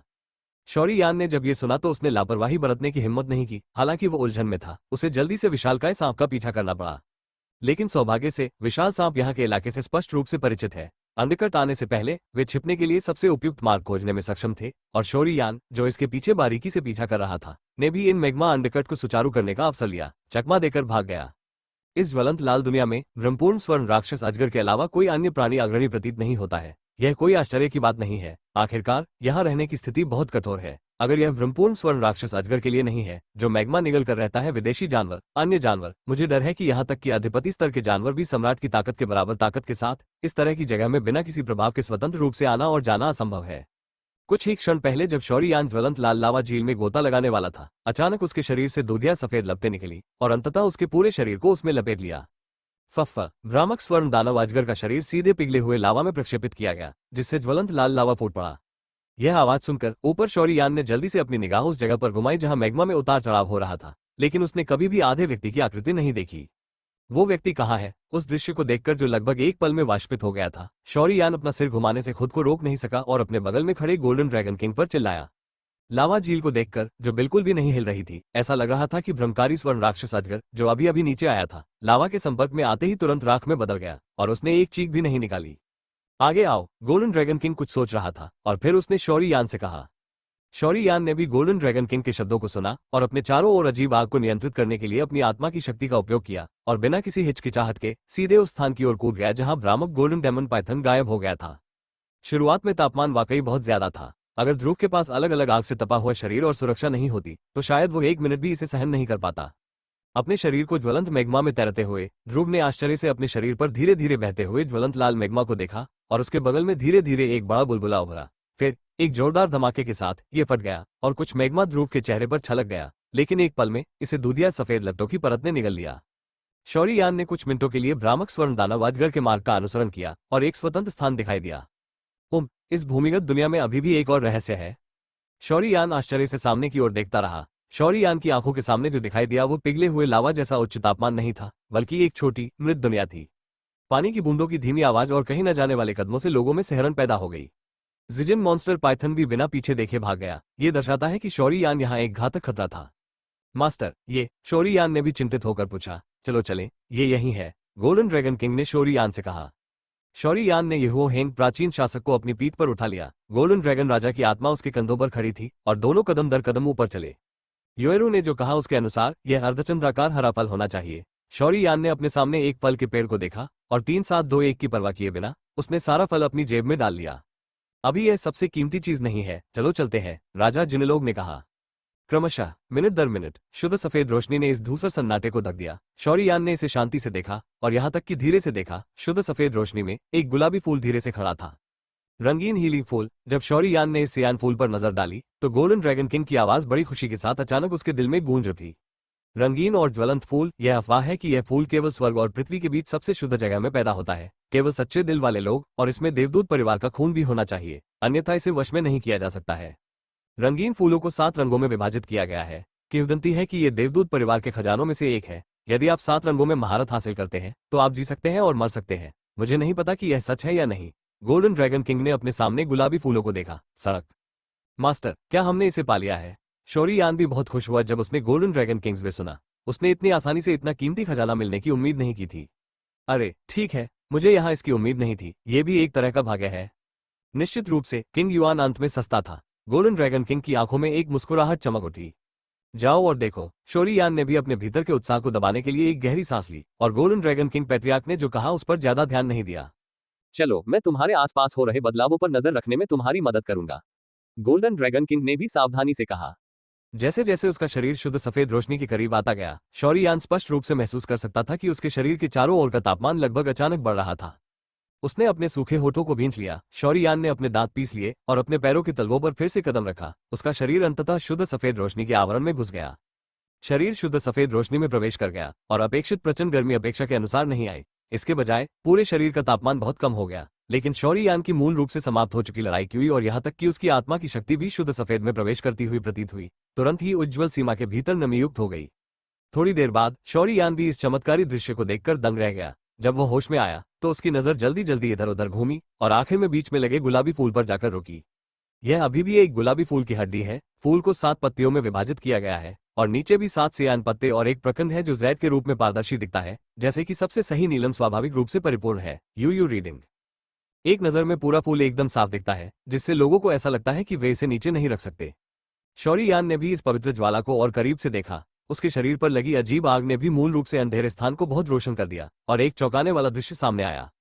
पहले तो उसने ध्यान नहीं दिया, लेकिन जब रोशनी चमकी तो शौर्ययान को एहसास हुआ कि फूल के बगल में नीचे की 7 हरी पत्तियों को 7 जंजीरों से मजबूती से बांधा गया था। मालिक, ये। शौर्ययान ने भी 7 अंधेरी जंजीरों को बड़े गुस्से से देखा, क्योंकि उसने 7 अंधेरी जंजीरों से बुरी शक्ति की लहर महसूस की। गोल्डन ड्रैगन किंग के कहे बिना ही वो जानता था कि यह फिर से दायरे से बाहर होना चाहिए। बुरी जाति का साधन। लानत है। गोल्डन ड्रैगन किंग ने भी 7 काली जंजीरों को देखा और खुद को जोर से कोसने से नहीं रोक सका। गोल्डन ड्रैगन किंग से ज्यादा निर्दयी कोई नहीं है। ये छोटा गुलाबी पौधा अंतहीन अंधेरे में लटका हुआ है, जैसे समुद्र में डिक्वीड हर जगह बह रहा है। अगर इस बार यह मायावी गोल्डन मॉन्स्टर पाइथन के नेतृत्व में नहीं होता तो शौर्ययान की क्षमता के साथ यह मौत को भी आमंत्रित कर रहा होता। इतने बड़े क्षेत्र में इतना छोटा फूल मिलना असंभव है। मास्टर, अब मुझे क्या करना चाहिए? शौर्ययान ने अपने सामने अजीब वस्तु को देखा, लेकिन वह असहाय था और उसने लापरवाही से काम करने की हिम्मत नहीं की, क्योंकि यह किंगयुआन और यहाँ तक कि खुद के लिए भविष्य में पवित्र ज्वाला को जीतने की आवश्यकताएं हैं। जब से हम मिले हैं, ये तुम्हारा भाग्य है। यह ऐसी चीज है जिसे आप नहीं पा सकते। तो मुझे आने दो, गोल्डन ड्रैगन राजा की आत्मा ने भी गंभीरता से कहा। स्वर्ण ड्रैगन राजा के शरीर से प्राचीन काल से जागृत एक विशालकाय ड्रैगन की आभा निकल रही थी। मैं आशावादी हूँ, गोल्डन ड्रैगन किंग ने धीरे से कहा, स्पष्ट रूप से शौर्ययान का सामना करते हुए।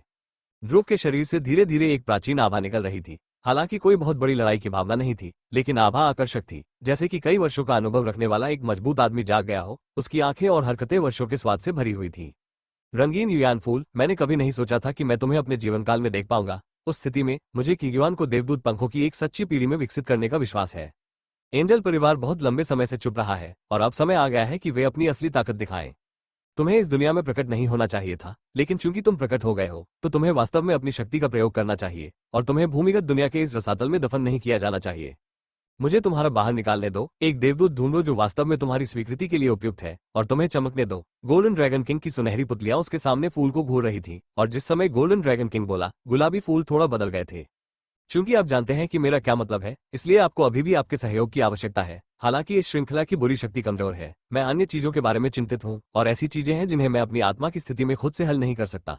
गोल्डन ड्रैगन किंग ने लाइव को घूर कर देखा कि उसके अपने शब्दों के कारण फूल सड़क में थोड़ा बदलाव आया है। 7 रंगों वाला युआन हुआ दुनिया का सबसे जादुई खजाना होने के योग्य है। जब गोल्डन ड्रैगन किंग बोला तो पूरे शरीर से एक शुद्ध सफेद रोशनी निकली। जाहिर है, ये 7 रंगों वाली युआन हुआ की अपनी आखिरी ताकत और दुष्ट 7 जंजीरों का इस्तेमाल करके इसे बनाने की योजना है। आखिरी लड़ाई। Bang bang bang. Golden dragon king को बहुत खुशी हुई जब उसने रंग बिरंगे और चमकते हुए फूल देखे। इतने सालों से शांति थी और अब अंतिम संघर्ष का समय आ गया था। तुरंत गोल्डन ड्रैगन किंग ने एक रहस्यमय मंत्र का जाप किया और शोरी यान के शरीर के चारों ओर एक विशाल भंवर प्रकट हुआ। गोल्डन ड्रैगन किंग की एक और शक्ति, खा जाओ। रंग बिरंगे हीलिंग फ्लावर्स और 7 गहरे काले रंग की जंजीरें जो एक बुरी आभा बिखेर रही थी, मौत से लड़ रही थी। गहरे काले रंग की रोशनी और शुद्ध सफेद रोशनी एक गतिरोध पर थी। 1 मिनट, 2 मिनट लड़ाई जारी रहती है और शुद्ध सफेद रोशनी धीरे धीरे काले प्रकाश द्वारा दबा दी जाती है। जाओ। शोरी यान का शरीर गोल्डन ड्रैगन किंग द्वारा नियंत्रित किया गया था। गोल्डन ड्रैगन किंग द्वारा मंत्र पूरा करने के बाद उसके सामने का भंवर बड़ा और बड़ा होता गया, जिससे एक विशाल चूषण बल निकल रहा था। काली सी रोशनी का सामना करते हुए उसने हमला कर दिया। पफ पफ, विशाल भंवर को जेट ब्लैक प्रकाश के खिलाफ शक्तिशाली चूषण द्वारा दूर खींच लिया गया था। काले काले प्रकाश ने शुद्ध श्वेत प्रकाश को निगल लिया था, क्योंकि जब तक शुद्ध श्वेत प्रकाश निगला जाता तब तक उनकी 7 जंजीरें पुनर्जन्म ले सकती थी। लेकिन किसने सोचा होगा कि अचानक एक भंवर प्रकट हो जाएगा और इस भंवर से निकलने वाली शक्ति बुरी शक्तियों का नाश करने वाली है। काली काली रोशनी देखकर ऐसा लगा जैसे किसी ने भूत देख लिया हो और मैं जल्दी से भाग गया। 7 जंजीरें जो मूल रूप से 7 रंग वाले युयान फूल की 7 पत्तियों को मजबूती से बांधे हुए थी, वे भी इस समय थोड़ी ढीली हो गई थी। विशाल स्वर्ण भंवर ने उन सभी को भयभीत कर दिया, यहां तक कि डर भी, क्योंकि वे सभी जानते थे कि अगर वे इसमें डूब गए तो ये बर्बाद हो जाएगा। गोल्डन ड्रैगन राजा, ये कैसे हो सकता है? 7 जंजीरों द्वारा परिवर्तित आकृति एक के बाद एक स्वर्ण ड्रैगन राजा के भंवर में समा गई, इससे पहले कि वो कुछ और बता पाता। बैंग बैंग बैंग, 7 काली जंजीरें कांच के टूटने की आवाज जैसी थी और वे भंवर में समा गई और बिना किसी निशान के गायब हो गई। अरे, ऐसा लगता है कि मेरी चिंताएं बहुत ज्यादा है। गोल्डन ड्रैगन किंग ने गायब हो गए 7 आकृतियों को देखा और कहा। गोल्डन ड्रैगन किंग रंगीन युयानहुआ के आखिरी निशान को जगाना चाहता था, क्योंकि उसे डर था कि इन 7 आकृतियों के अलावा अन्य शक्तियां भी होंगी। बस मामले में दूसरा इन राक्षसों को खाकर धीरे धीरे अपनी ताकत वापस पाना था। अलौकिक दुष्ट कबीले में भी शक्ति का विभाजन होता है, जिसे मूलतः 5 स्तरों में संक्षेपित किया जा सकता है: स्वर्ग, पृथ्वी, सम्मान, सम्राट और राजा। अतीत में जब गोल्डन ड्रैगन किंग अपने चरम पर था तो सम्राट स्तर के एलियन से निपटना स्वाभाविक रूप से संभव था, लेकिन अब यह आत्मा की स्थिति में है और इसकी ताकत पहले जितनी अच्छी नहीं है। केवल स्वर्ग और पृथ्वी के 2 स्तर थोड़े बेहतर है, लेकिन सौभाग्य से उनके सामने की 7 आकृतियां पिछले स्तर पर थीं, इसलिए अभी कुचलने का दृश्य था। ओह, गोल्डन ड्रैगन किंग ने अपने शरीर का नियंत्रण शौरी यान के हाथों में वापस कर दिया। कितनी बड़ी शक्ति है! शौरी यान ने उस भंवर में शक्ति महसूस की और कहने से खुद को रोक नहीं सका। मास्टर, लेकिन ये शक्तियां बुरी शक्तियां हैं, क्या आप उन्हें सीधे इस तरह अवशोषित करेंगे? शौरी यान भी चिंतित था। चिंता मत करो, मैं उनकी शक्ति को परिष्कृत और अवशोषित करूंगा। हालांकि यह तरीका कुछ हद तक घटिया है, अन्यथा मुझे नहीं पता कि उस दिन मेरी ताकत सामान्य हो जाएगी। गोल्डन ड्रैगन किंग ने भी आह भरी। वैसे जब यहाँ का मामला खत्म हो जाएगा तो मैं इन शक्तियों को अवशोषित करने के लिए पीछे हट जाऊंगा। अगला, चलो रंगीन युयान फूल पर एक नजर डालें। यह सुनकर शौरी यान ने भी सिर हिलाया और रंगीन युयानहुआ की ओर चल दिया। 7 काली जंजीरें जो बुरी आभा बिखेर रही थी, टूट गई। रंगीन युयानहुआ, जो मूल रूप से जंजीरों के नीचे कमजोर था, वास्तव में उस समय बहुत बड़ा हो गया जब जंजीरें टूट गईं और कमजोर आकृति में कुछ चमक वापस आ गई। क्या हो रहा है? शौरी यान भी हैरान था, उसने ऐसी स्थिति के बारे में कभी नहीं सुना था। सामान्य तौर पर इस मामले में 7 जंजीरें न केवल 7 रंगों के हीलिंग फूल के विकास को सीमित करती है, बल्कि 7 रंगों के हीलिंग फूल की शक्ति को भी लगातार अवशोषित करती है। जब 7 रंगों के हीलिंग फूल की शक्ति लगभग अवशोषित हो जाती है तो ये तारांकन तारांकन तारांकन तारांकन चीज होगी। जब विदेशी जाति सफल होती है, अगर हम नहीं दिखते हैं तो 3 साल के भीतर कुछ निश्चित रूप से होगा और फिर इस दुनिया में अलौकिक स्तर से 7 और शक्तिशाली एलियंस होंगे। गोल्डन ड्रैगन किंग भी भारी है, कहा। पहले इसे हटा दो, यह अब बहुत कमजोर हो गया है। इसे अपने शुद्ध कमल दानव अग्नि से पोषित करते रहो। रंगीन युयान फूल न केवल एक अजीब चीज है, बल्कि लपटों को भी पसंद करता है, विशेष रूप से सबसे शुद्ध जैसे कि शौरी। अलग आग, इसकी वसूली और भी अधिक होगी। गोल्डन ड्रैगन किंग भी ध्रुव पर मुस्कुराया, क्योंकि उसने ध्रुव के प्रयासों और क्यू का युयानहुआ को विफल होते देखा। यही एकमात्र तरीका है। शौरी यान ने भी असहाय होकर वैसा ही किया जैसा गोल्डन ड्रैगन राजा ने कहा था। उसकी उंगली पर प्राचीन सम्राट तुशे द्वारा दी गई अंगूठी धीरे धीरे चमक रही थी और उसके सामने रंगीन युयान फूल एक स्वादिष्ट भोजन की तरह था। उसने शौरी यान को इसे अंगूठी में अवशोषित करने और बिना किसी अतिरिक्त विचार के इसे खिलाने दिया। रिंग के अंदर शौरी यान ने भी जानबूझकर रंगीन युयानहुआ के लिए एक स्वतंत्र स्थान खोला और विभिन्न आग के स्रोत की शुद्ध शक्ति इसे पोषित करती रही। रंग बिरंगा युयान फूल भी धीरे धीरे आध्यात्मिक रूप से विकसित हुआ। पहली फूल की कली धीरे धीरे दूसरी में विकसित हुई। यहां से जाने का समय हो गया है, शौरी यान ने भी अपने आप से कहा। थोड़ी देर आराम करने के बाद कुछ ताकत हासिल की और फिर उसी रास्ते पर वापस आ गया। हे, छोटी लड़कियों, अपनी नाजुक त्वचा और कोमल मांस को देखो, बोलो, शौरी यान कहाँ है? अगर तुम कुछ नहीं बोलोगे तो हमारे बर्बर हाथों की चिंता मत करो। एक गंजा सिर योएरू की ओर देखकर विनपूर्वक मुस्कुराया। योएरू वास्तव में इस गंजे सिर से पकड़ा गया था। ये पता चला कि योएरू पहले से ही झील पर शौरी यान का इंतजार कर रही थी और ये देखकर कि शौरी यान लंबे समय से ऊपर नहीं आया था, वो थोड़ा चिंतित महसूस करने से खुद को रोक नहीं सकी। आह, सच में मैं ध्रुव को इतनी खतरनाक जगह पर कैसे जाने दे सकती थी? योएरू ने खुद को दोषी ठहराया। बोलने के बाद योएरू की आंखों में भी कुछ विचार चमक उठे। बिना किसी हिचकिचाहट के उसने अपना सिर नीचे किया और झील के पानी की ओर बढ़ गया। शौरी यान अब खुद के लिए दवा के बारे में पूछ रहा था। 1000 मीटर, ये पहले से ही योएरू की सीमा थी, और जब योएरू 1000 मीटर नीचे गिरी तभी उसे एहसास हुआ कि वास्तव में दो दुनियाएं थी। ऊपर झील है और नीचे चिलचिलाती लावा की दुनिया है। योएरू भी कुछ समय तक लावा की दुनिया में बनी रही, लेकिन वो झील में लौटने से पहले इसे और अधिक सहन नहीं कर सकी। यूरू ध्रुव जितनी भाग्यशाली नहीं है, उसके पास शरीर की सुरक्षा और विशाल आत्मा शक्ति है। लेकिन उत्परिवर्तन हुआ। जब योएरू झील पर लौटा तो एक बड़ा गंजा सिर दिखाई दिया। हाओ ने आसानी से योएरू को पकड़ लिया। मूल रूप से 3 सितारा शक्ति डी के शुरुआती दिनों में योएरू की ताकत के साथ अगर वह भागना चाहती थी तो इस गंजे सिर वाले 3 सितारा शक्ति डी की मध्यावस्था की ताकत भी पकड़ में नहीं आ सकती थी। लेकिन योएरू झील के तल तक उतर गई थी और उसने बहुत ताकत खर्च कर दी थी, इसलिए वो पकड़ी गई। परेशान मत हो, मैं ऐसा नहीं कहूंगा, योएरू ने दृढ़ता से कहा। झीलों के बीच ध्रुव ने अनंत अग्नि का एक प्राचीन शासक पकड़ा हुआ था जो मैग्मा से बह रहा था। शासक की नोक उस पर इशारा करती थी और शक्ति क्यूई उस पर लुढ़क जाता था, जैसे एक गंजे सिर ने एक उग्र लाल बादल बनाया हो। उस लड़की को जाने दो, शौरी यान ने गंभीरता से कहा। उसके शरीर से उग्र और हिंसक लहरें निकल रही थी। उन्हें पहले 3 स्टार शक्ति डी के शुरुआती चरण में पदोन्नत किया गया था और अब उन्हें नहीं पता कि मध्य 3 सितारा शक्ति डी के साथ क्या करना है। शौरी यान खुद भी देखने के लिए इंतजार कर रहा है। मुलर के गंजे सिर ने भी शौरी यान को देखा और उसे मुस्कुराते हुए देखा। अपने गंजे सिर की दृष्टि से वो स्वाभाविक रूप से शौरी यान की वर्तमान ताकत देख सकता था, लेकिन डर का एक निशान कैसे हो सकता है। गंजे सिर को अभी तक गोली नहीं मारी गई है और उत्पीड़न की भावना पहले से ही सैमसंग शक्ति डी को पार कर गई है।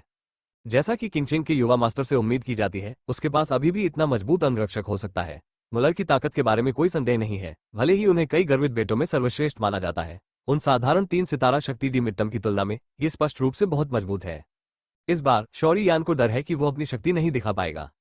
दरअसल दोनों की तुलना में ये स्पष्ट है कि मुलर को बढ़त हासिल है। आखिरकार बाद वाला 3 स्टार शक्ति डी के मध्य चरण में है। उसके पास एक बेहतर हथियार है और उसके पास कई साधन है। चाहे आप इसे किसी भी तरह से देखें, मुलर के जीतने की संभावना बेहतर है। झील पर शौरी यान दूसरे पक्ष की हरकतों को सपाट भाव से देख रहा था, लेकिन उसे इसकी बिल्कुल भी परवाह नहीं थी। उसकी नजरें सिर्फ मुलर पर टिकी थी। उत्तरार्ध द्वारा प्रदर्शित ताकत वास्तव में मध्यावधि सैमसंग शक्ति डी से कहीं अधिक है। हालांकि ध्रुव की आंखों में धीरे धीरे एक उग्र लड़ाई की भावना उभर रही है। इससे पहले कि वो सैमसंग शक्ति डी को तोड़ता, मुलर के स्तर के प्रतिद्वंद्वी का सामना करता, उसके पास जीतने की बहुत संभावना नहीं होती। लेकिन अब वैसा नहीं है। आप मेरे दोस्त को क्यों गिरफ्तार करना चाहते हैं? शौरी यान ने भी पूछा। मूल रूप से मुझे और आपको आपसे कोई शिकायत या दुश्मनी रखने की कोई आवश्यकता नहीं है, लेकिन मुझे भी अर्धचंद्राकार हरा फल पसंद है और मैं महसूस कर सकता हूं कि जिन लोगों ने इसे पहले लिया था वे असली अर्धचंद्राकार हरा फल नहीं है। असली चीज आपको मिलनी चाहिए। अर्धचंद्राकार चंद्रमा कोएगो ने इस छोटी लड़की के जीवन का आदान प्रदान किया, गंजे सिर वाले मुलर ने भी गंभीरता से कहा। मुझे नहीं पता क्यों, लेकिन रास्ते में मुलर को शौरी यान के शरीर और अनंत अग्नि के प्राचीन शासक से भय की आभा महसूस हो रही थी। तो फिर देखो कि क्या तुम में क्षमता है। अगर ऐसा है तो हम इसे बर्बाद ही कर सकते हैं। देखते हैं। स्वर्गीय अग्नि के 3 रहस्यमय परिवर्तन। शौरी यान ने इसे ठंडेपन से देखा। गुप्त विधि के आशीर्वाद से उसकी लड़ाकू क्यूई तुरंत बढ़ गई। ये सैमसंग शक्ति डी का मध्य चरण भी है। उस गंजे मुलर जैसी ही ताकत। मैं तुम्हें बता दूंगा असली 3 स्टार शक्ति डी और गुप्त विधि के बीच का अंतर। मुलर ने स्पष्ट रूप से शौरी यान को देखा और मजाक उड़ाया। यद्यपि गुप्त विधि से थोड़े समय में शक्ति में सुधार किया जा सकता है, लेकिन इससे स्वयं को बहुत नुकसान होगा और आत्मा और यहां तक कि शक्ति में भी सुधार नहीं किया जा सकता है। शौरी यान के हाथ में अनंत अग्नि का प्राचीन शासक फैल गया और शासक की रंगीन युक्तियां एक साथ बंद हो गईं, जैसे बर्फ सफेद भाले की नोक ठंडी रोशनी से झिलमिला रही हो। गंजे सिर की गहरी सुनहरी प्रतिशोधी आभा भी तूफान की तरह उसके शरीर के चारों ओर लिपट गई। म्यूलर ने अपना भाला हाथ में कस लिया और ठंडे स्वर में कहा, मैं तुम्हें बता दूं कि 3 सितारा शक्ति डी के मध्य मंच पर तुम मेरे सामने इतना अहंकारी नहीं बन सकते। स्विश। जिस क्षण आवाज गिरी, अचानक एक लंबा भाला पकड़े हुए मुलर की आकृति उभरी। ध्रुव के सामने कई चमक दिखाई दी। भाले की छाया हिल गई और लाल रोशनी की अनगिनत किरणों में बदल गई, जिसने आकाश और पृथ्वी को ढक दिया। नीचे आते हुए उसने सीधे ध्रुव के शरीर के महत्वपूर्ण बिंदुओं पर इशारा किया, एक हमलावर सैनिक की तरह लड़ने पर ध्यान केंद्रित किया। जैसे ही मुलर ने अपनी चाल चली, वो भयंकर और निर्दयी था। ऐसा लगता है कि मध्य चरण में इस 3 सितारा लड़ाकू सम्राट की ताकत वास्तव में अच्छी तरह से योग्य है। हालांकि मुलर के जोरदार हमले के सामने शौरी यान भी हंसा। उसकी आंखों में जरा भी डर नहीं था। अनंत अग्नि की प्राचीन आग के प्राचीन शासक ने उसका हाथ हिलाया और वो उसका सामना कर रहा था। शासक की नोक पर तेज प्रकाश की किरणें अभिसरित होती रहती है और भयानक उच्च तापमान में 10,000 सितारों की तरह भयानक शक्ति होती है। Bang bang bang. झील की सतह पर बंदूकें और रूलर एक दूसरे से टकराते, सोने और लोहे की ध्वनि निकलती, चिंगारियां फूटती और हर टक्कर से लड़ने की भावना की लहरें उठती, हवा को हिला देती और झील पर पानी की लहरें भी हिंसक रूप से हिलती। लिखो। मात्र 10 सांसों की छोटी सी अवधि में दोनों के बीच दर्जनों राउंड तक लड़ाई हुई। झनकार। बंदूक का रूलर बार बार छुआ गया और दोनों हिलकर दूर हो गए। शौर्ययान की बाह हिंसक रूप से हिल गई और ये हो हिंद की नोक अचानक एक सफेद लकीर में बदल गई और अचानक बाहर निकल गई, जिसने मुलर के गले को बेहद मुश्किल कोण पर छुरा मार दिया। हालांकि जैसे ही वो हमला करने वाला था, एक भाले की छाया ने वार किया जो सीधे बर्फ जैसे सफेद बालों पर जा गिरा। मुलर की अभिव्यक्ति ठंडी थी और उसका दिमाग हिल रहा था। तभी उसने देखा कि बर्फ जैसे सफेद बाल हिंसक रूप से बिखर गए थे और तेज ब्लेड की तरह अनगिनत बर्फ जैसी सफेद रोशनी की किरणों में बदल गए थे। यू पड़ रहा था www कांशु कॉम बहुत ज्यादा था, मुलर के शरीर के हर हिस्से को ढक रहा था। ये वास्तव में एक अजीब हथियार है, शौर्ययान कहे बिना नहीं रह सका। यदि अभी वो अजीब हथियार न होता तो म्यूलर बहुत पहले ही घायल हो गए होते। मुलर की आंखें थोड़ी सख्त थीं। ध्रुव का अजीब आग का प्राचीन शासक भी बेहद अजीब था। शासक पर भयानक उच्च तापमान, यहाँ तक कि लड़ाई में भी उसके शरीर में एक निशान या तार होता था जिससे उसे अलग होना पड़ता था। इससे उसे बहुत परेशानी हुई। हालांकि रे म्यूलर भी कमजोर नहीं थे। अपने हाथ में जादू के भाले के झटके से उन्होंने लाल रंग का मैग्मा ऊपर उठते देखा जो उनके ठीक सामने लाल और गर्म मैग्मा शील्ड बना रहा था। अनगिनत रंग बिरंगे ज्वाला शासकों ने मैग्मा पर प्रहार किया जिससे तीखी ध्वनि उत्पन्न हुई और अंततः जितना संभव हो सका उतना वापस उछला। ध्रुव और म्यूले के आंकड़े भी उसी समय वापस आ गए। मुलर का चेहरा पानी की तरह डूब रहा था और उसके हाथ में जादू के भाले ने जमीन पर एक लंबा निशान बना दिया और शौर्ययान भी वापस भाग गया और उसके शरीर पर कई लपटें लगातार उसे और विभिन्न आग के प्राचीन शासक को घेर रही थी, मुलर का सामना कर रही थी, हमला करते रहे। पिछली लड़ाई में दोनों पक्ष निर्दयी थे, लेकिन स्पष्टतः दूसरे पक्ष ने उन पर कब्जा कर लिया था। बहुत से लोग यहाँ की लड़ाई से आकर्षित हुए और फिर झील पर लगी आंखों पर ध्यान देने लगे जो इस समय थोड़ी घनी हो गई थी और यह स्पष्ट था कि लड़ाई समाप्त होनी चाहिए। मुझे मानना पड़ेगा कि आप बहुत मजबूत हैं, लेकिन गुप्त विधि का आशीर्वाद समय जल्द ही आ रहा है ना? अब इस बिल्ली खाओ मछली के खेल को खत्म करने का समय आ गया है। मेरा आखिरी वार ले लो। गंजा सिर वाला म्यूलर भी इस समय अपनी पूरी ताकत से अपनी नाराजगी जाहिर कर रहा था। शौर्ययान ने भी अपनी पुतलियों को कसकर सिकोड़ लिया और उसका शरीर भयानक शक्ति से भर गया। उन चौंकाने वाली निगाहों में म्यूले के सिर के ऊपर लाल रंग की ओरिजिन क्यूई सीटी बजा रही थी, मानो एक विशाल लाल रंग का प्रकाश चक्र बन गया हो और कंपन के बीच भयानक शक्ति निकल रही हो। लाल पहिए को देखते हुए शौर्ययान की आंखें थोड़ी सिकुड़ गईं। भालू मुलर के ऊपर आकाश में विशाल लाल प्रकाश चक्र लटका हुआ था जिससे उग्र और हिंसक उतार चढ़ाव निकल रहे थे, जिससे सीधे नीचे की जमीन मुरझा गई और उसमें दरारें पड़ गईं और यहाँ तक कि झील के पानी का तापमान भी बहुत बढ़ गया। झीलों के बीच वे आंखें इस दृश्य को भय के भाव से देख रही थीं। तो फिर ये वास्तव में एक अमर युद्ध कौशल है। यह आश्चर्य की बात नहीं है कि यह मुलर एक युवा नगर स्वामी है और अमर श्रेणी की युद्ध कला में निपुण है। इस म्यूलर के पास इतने सारे तुरुप के पत्ते हैं, तब ध्रुव खतरे में पड़ जाएगा। मुलर की ताकत और अमर स्तर के युद्ध कौशल की शक्ति के साथ मुझे डर है कि उन शीर्ष स्तरीय गर्वों को भी थोड़ा और सतर्क रहना होगा। आखिरकार यह एक अमर स्तर का युद्ध कौशल है और यह स्थिति को बदलने के लिए पर्याप्त है। कई फुसफुसाहटें सुनाई दी और शौर्ययान को देखने वालों ने थोड़ी अधिक सहानुभूति दिखाई। जब उत्तरार्ध ने गुप्त विधि को तोड़ा तो उसने एक बहुत मजबूत पृष्ठभूमि दिखाई, लेकिन दुर्भाग्य से उसने आखिरकार समय को जब्त नहीं किया और अब गुप्त समय समाप्त हो गया है और जो कुछ भी उसका इंतजार कर रहा है वह है। ये ध्रुव अभी भी युवा और ऊर्जावान है। अगर उसने आज की आवाज को सहन किया और अभ्यास करने के लिए अर्धचंद्राकार हरे फल खाने के लिए वापस लौटा तो मुझे डर है कि म्यूलर वास्तव में उसकी मदद करेगा। किसी ने अंदर ही अंदर आह भरी। योएरू की आंखों में गर्मजोशी का एक निशान था और एक अर्धचंद्राकार जन्मचिन्ह जैसा एक रून धीरे धीरे चमक रहा था। योएरू ने भी म्यूले के युद्ध कौशल में निहित भयानक शक्ति को महसूस किया। अगर शौर्ययान को उस शक्ति का थोड़ा सा भी स्पर्श मिला तो उसका भाग्य हमेशा के लिए बर्बाद हो जाएगा। चिंता मत करो, मुझे विश्वास है कि मैं इसे संभाल सकता हूँ। शौर्ययान भी यूरू की हरकतों से वाकिफ था। हालांकि वह नहीं जानता था कि वह अर्धचंद्राकार रून क्या था, लेकिन इसका उपयोग करने की कोशिश करने की कीमत निश्चित रूप से कम नहीं थी। योएरू ने भी ध्रुव को देखा जो हमेशा की तरह अब भी शांत था और अपने होठों को हल्के से काटा।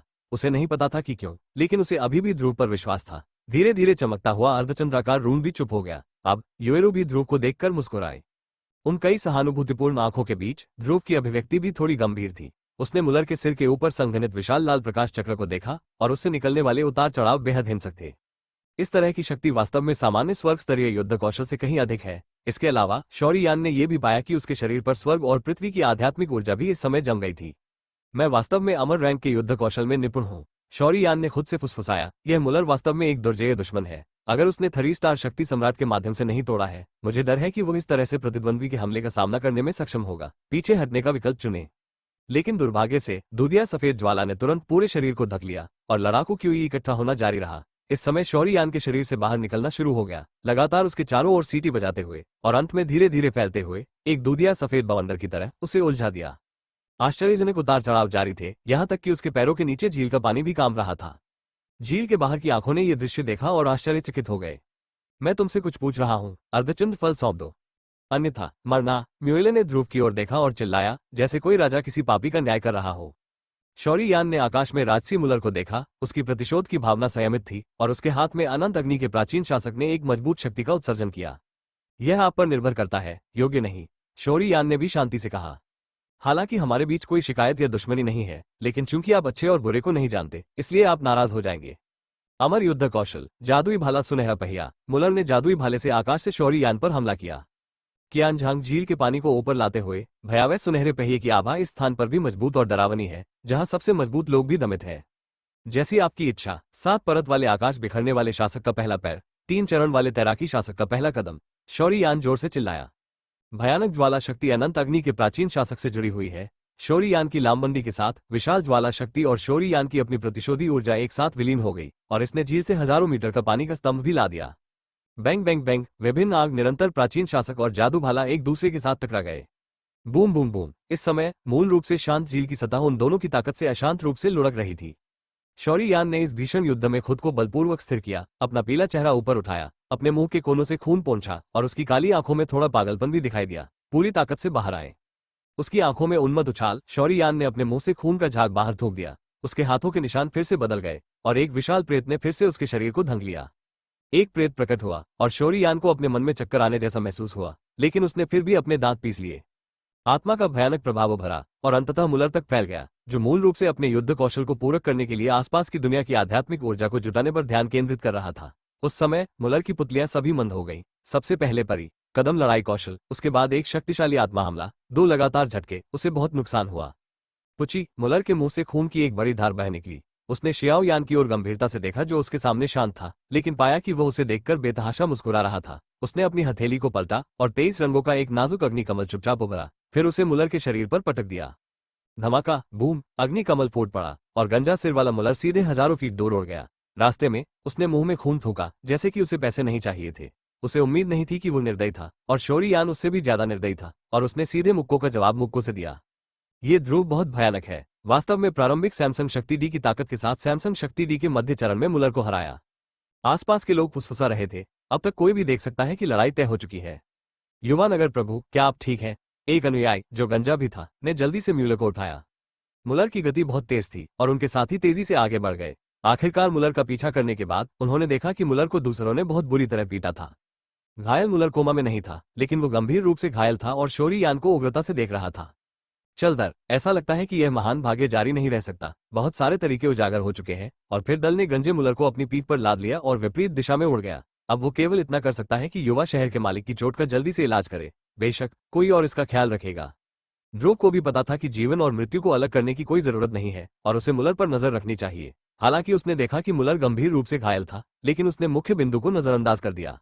वो भारी सांस ले रहा था। ठीक है नो, तुम्हें जो अर्धचंद्राकार हरा फल चाहिए।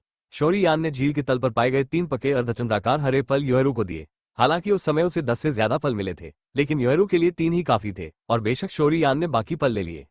योहरू ये देखकर वास्तव में आश्चर्यचकित था कि शौरी यान मुलर के सामने शांत था, और अंत में उसने मुलर को हरा भी दिया। चलो चलें, खंडहर की गहराई में जाकर देखने का समय आ गया है। शौरी यान ने भी थोड़ा आराम किया और फिर योहरू से कहा। जो लोग उत्साह देखने के लिए वहां थे, वे भी एक के बाद एक तितर बितर हो गए, क्योंकि उन्होंने भी शौरी यान और ना मुलर के बीच लड़ाई देखी थी, और उनके दिल में केवल एक ही विचार था, इस शौरी यान के साथ खिलवाड़ करना आसान नहीं है।